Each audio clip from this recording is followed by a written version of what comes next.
Assalamualaikum warahmatullahi wabarakatuh. Di sini kami dari kelompok 4 akan menjelaskan materi tentang strategi dalam tindakan. Simak terus video penjelasan dari kelompok kita ya.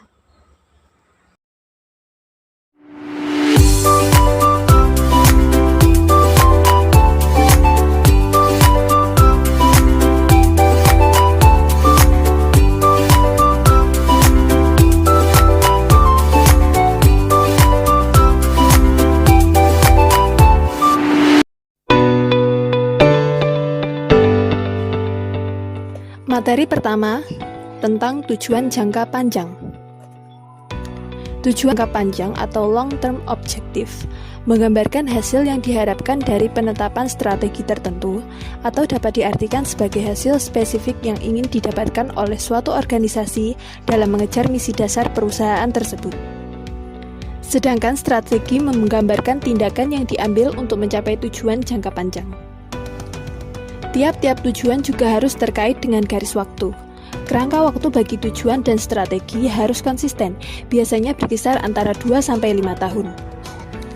Dalam menyusun tujuan jangka panjang, harus mempunyai karakteristik yang kuantitatif, measurable atau dapat diukur, realistis, understandable, challenging, hierarchical, obtainable, dan congruent yang dihubungkan dengan timeline.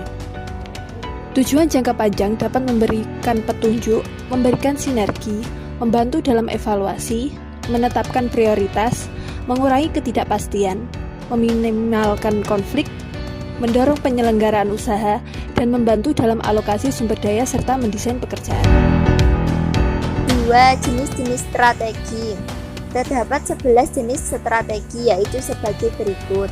1. Integrasi ke depan, yaitu memperoleh kepemilikan atau kendali yang lebih besar atas distributor atau retailnya. 2. Integrasi ke belakang, yaitu sebuah strategi yang mengupayakan kepemilikan atau kendali yang lebih besar atas pemasok perusahaan. 3. Integrasi horizontal, yaitu strategi yang mengupayakan kepemilikan atau kendali yang lebih besar atas pesaing. 4. Penetrasi pasar, yaitu strategi yang mengusahakan peningkatan pangsa pasar yang lebih besar untuk produk atau jasa saat ini di pasar yang ada sekarang melalui upaya-upaya pemasaran yang lebih baik. 5. Pengembangan pasar, yaitu memperkenalkan produk atau jasa saat ini ke wilayah geografis yang baru. 6. Pengembangan produk, yaitu sebuah strategi yang mengupayakan peningkatan penjualan melalui perbaikan produk atau jasa saat ini, atau dengan kata lain pengembangan produk atas jasa baru. 7. Diversifikasi terkait, yaitu menambahkan produk atau jasa yang baru namun masih berkaitan. 8. Diversifikasi tak terkait, yaitu menambahkan produk atau jasa yang baru namun tidak berkaitan. 9. Penciutan, yaitu pengelompokan ulang atau regrouping melalui pengurangan biaya dan aset untuk membalik penjualan dan laba yang menurun. 10. Divestasi, yaitu penjualan suatu divisi atau bagian dari sebuah organisasi. 11. Likuidasi, yaitu penjualan seluruh aset perusahaan secara terpisah-pisah untuk kekayaan berwujudnya. Strategi integrasi. Strategi integrasi terbagi menjadi 3, yaitu sebagai berikut. Integrasi ke depan atau forward integration, yaitu berkaitan dengan usaha untuk memperoleh kepemilikan atau kendali yang lebih besar atas distributor atau retailnya. 2. Integrasi ke belakang atau backward integration, merupakan sebuah strategi yang berupaya atas kepemilikan atau kendali yang lebih besar atas pemasok perusahaan. 3. Integrasi horizontal atau horizontal integration, mengacu pada strategi yang mengupayakan kepemilikan atau kendali yang lebih besar atas pesaing perusahaan. Strategi intensif. Penetrasi pasar adalah strategi yang mengusahakan peningkatan pangsa pasar untuk produk atau suatu jasa yang ada di pasar saat ini melalui upaya-upaya pemasaran yang lebih besar. Penetrasi pasar meliputi penambahan jumlah tenaga penjualan, peningkatan pengeluaran untuk iklan, penawaran produk-produk, promosi penjualan secara ekstensif, atau pelipat gandaan upaya-upaya pemasaran. Pengembangan pasar meliputi pengenalan produk atau jasa yang ada saat ini ke wilayah geografis yang baru. Pengembangan produk adalah suatu strategi yang mengupayakan peningkatan penjualan dengan cara memperbaiki atau memodifikasi produk atau jasa yang saat ini ada. Strategi diversifikasi. Strategi diversifikasi itu ada dua, yaitu terikat dan tidak terikat. Yang terikat yaitu rantai nilai bisnis memiliki kesesuaian strategis lintas bisnis yang bernilai secara kompetitif. Yang tidak terikat yaitu rantai nilai bisnis sangat tidak mirip sehingga tidak ada hubungan lintas bisnis yang bernilai secara kompetitif. Lalu poin selanjutnya yaitu F, strategi defensif. Selain strategi integratif, intensif, dan diversifikasi, organisasi juga dapat melakukan penjuitan, divestasi, dan likuiditas. Yang pertama di sini yaitu penjuitan. Penjuitan terjadi manakala sebuah organisasi melakukan pengelompokan ulang melalui pengurangan biaya dan aset untuk mengembalikan penjualan dan laba menurun. Kadangkala disebut pembalikan atau strategi reorganisasional. Penjuitan dirancang untuk memperkuat kompetensi khusus dasar suatu organisasi. Selama penjuitan, para penyusun strategi bekerja dengan sumber daya yang terbatas dan menghadapi tekanan dari pemegang saham, karyawan, dan media.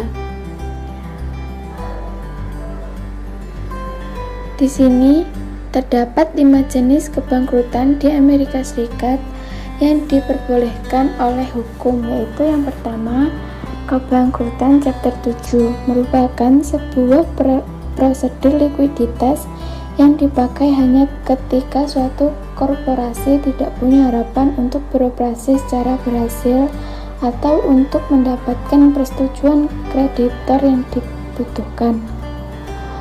Semua aset perusahaan atau organisasi dijual secara terpisah untuk kekayaan berwujud. Yang kedua, kebangkrutan chapter 9 yaitu berlaku untuk kota. Hanya 18 kota yang dinyatakan bangkrut. Beberapa negara di bagian Amerika Serikat tidak memperbolehkan kota untuk menyatakan dirinya bangkrut. Lalu yang ketiga yaitu kebangkrutan chapter 11 yaitu memungkinkan organisasi untuk melakukan reorganisasi. Pengajuan kebangkrutan bisnis turun menjadi 10 tahun rendah pada tahun fiskal 2006, mencerminkan akses yang mudah ke modal yang telah dinikmati oleh perusahaan-perusahaan yang bermasalah.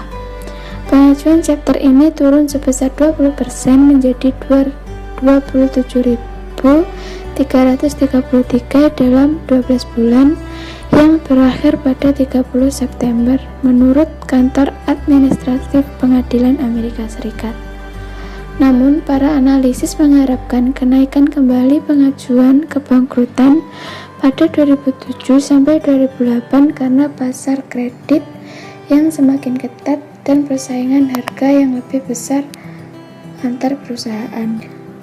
Lalu yang kedua yaitu divestasi, yaitu menjual suatu divisi atau bagian dari suatu organisasi yang dipakai untuk mendapatkan modal guna akuisisi atau investasi strategi lebih jauh.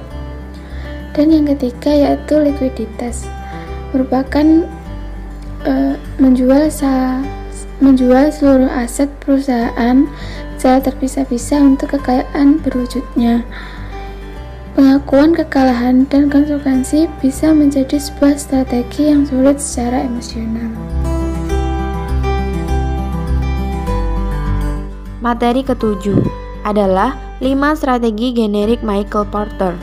Menurut Porter, strategi memungkinkan organisasi untuk memperoleh keunggulan kompetitif dari 3 landasan yang berbeda: kepemimpinan biaya, diferensiasi, dan fokus.